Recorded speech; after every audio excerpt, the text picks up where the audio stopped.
صباح الخير عليكم، عاملين ايه؟ يا رب تكونوا بخير. تعالوا مع بعض نشوف بقى كده الفطار الجميل ده، حاجة كده سريعة زي الفل. كيكة شاي كده، بصوا بحاجة ما حصلتش. تابعوا معايا الفيديو للنهاية عشان نشوف الطريقة ازاي. اول حاجة معانا هنا 10 بيضات. طبعا انا هعمل هنا مقدارين، لكل مقدار بيكون لي 5 بيضات. هعمل ليه صينية وهنزل صينية لحماتي. اجيب بقى العجان بتاعي وابدا اكسر فيه البيض. مهم جدا جدا في الخطوه دي ان يكون كل الحاجه بتاعتنا بحراره الغرفه. البيض لازم لو في التلاجة يخرج من قبلها بليله علشان ياخد حراره الجو. كسرنا البيض بتاعنا وحطيت عليه معلقتين كبر خل مع شويه فانيليا ورشه الملح الصغيرين دول. طبعا كل المقادير هحطها لكم ان شاء الله في صندوق الوصف.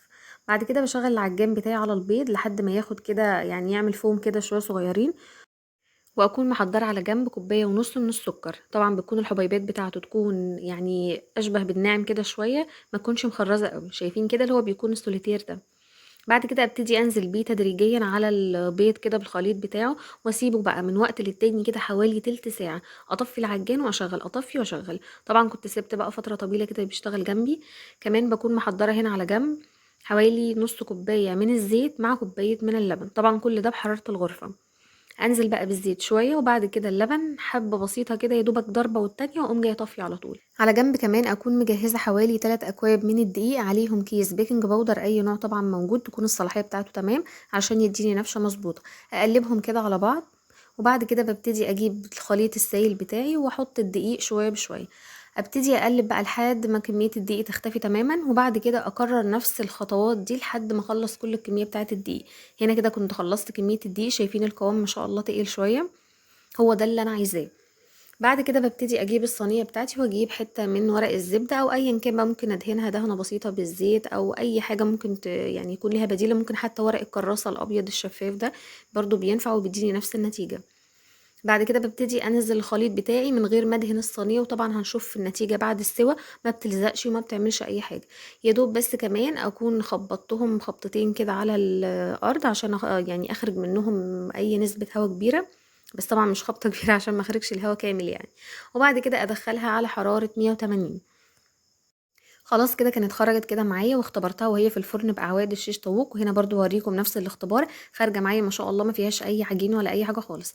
طبعا مهم برضو الخطوه دي ان انا لازم اجيب كيس تلاجة او اي حته قماشه تكون نظيفه عندنا. لازم يعني اغطيها بيها عشان تكتم البخار فتخليها طريه من تحت لفوق وما يكونش فيها اي حته ناشفه.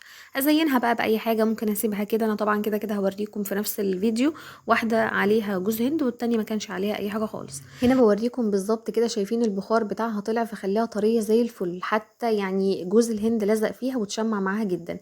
في الخطوه دي بقى هبتدي اقلبها على صينيه التقديم. بجيب بقى السكينه كده وبفرغها بس من الاجناب. وزي ما اتفقنا كده كده انا مش بدهن الصينيه خالص، عادي بس براحتنا. برضو في شيفات كتير اصلا بتدهنها زبده او دقيق، او يعني شويه رشه دقيق كده مع الزيت. اي حاجه خالص. شايفين الصينيه ما شاء الله كانت خارجه زي الفل، ما فيهاش اي حاجه خالص وخرجت بكل سهوله. صدقوني اللي ما عندهاش ورق زبده تجرب بس كده ورق الكراسات الابيض، وان شاء الله تدعيلي بالنتيجه اللي هتلاقيها زي دي كده. النتيجه هايله. شايفين هنا خلاص بسم الله ما شاء الله كانت زي الفل. شايفين اسفنجيه بطريقه يعني. عايزه اقول لكم ان الطريقه دي كمان اللي مش عايز يجيب او ما عندهوش امكانيه ان هو يجيب دقيق الاسبونش الجاهز، يجرب بس الطريقه دي حرفيا خطيره. ممكن بقى يعني نقسمها نزينها اي حاجه، يعني تحطي فيها كريمات، تحطي فيها صوصات على الوش، تعملي فيها اي حاجه يعني تشرفك جدا قدام ضيوفك، اولادك كده يحبوها. عايزه اقول لكم حرفيا كانت خطيره. يعني انا في اخر الفيديو قعدت كده استجميت مع نفسي، عملت كوبايه شاي كده، قعدت اكلت بقى براحتي. حرفيا كانت ملهاش اي حل. شايفين الجمال بقى؟ ان شاء الله كمان موسم البرتقال طالع. هحط لكم كمان في صندوق الوصف الكيكه اللي بالبرتقال. هي تقريبا نفس المواصفات، يا دوبك بس بنغير كوبايه اللبن بكوبايه برتقال. ممكن كمان نعملها ممكن بالمانجا، ممكن نعملها باي نوع يعني كوبايه عصير. كوبايه السايل دي ممكن تتغير باي حاجه تانية. جربوا الطريقه وان شاء الله تدعولي. وفي نهايه الفيديو بقى يا رب يكون كنت ضيفه خفيفه عليكم والطريقه عجبتكم. مع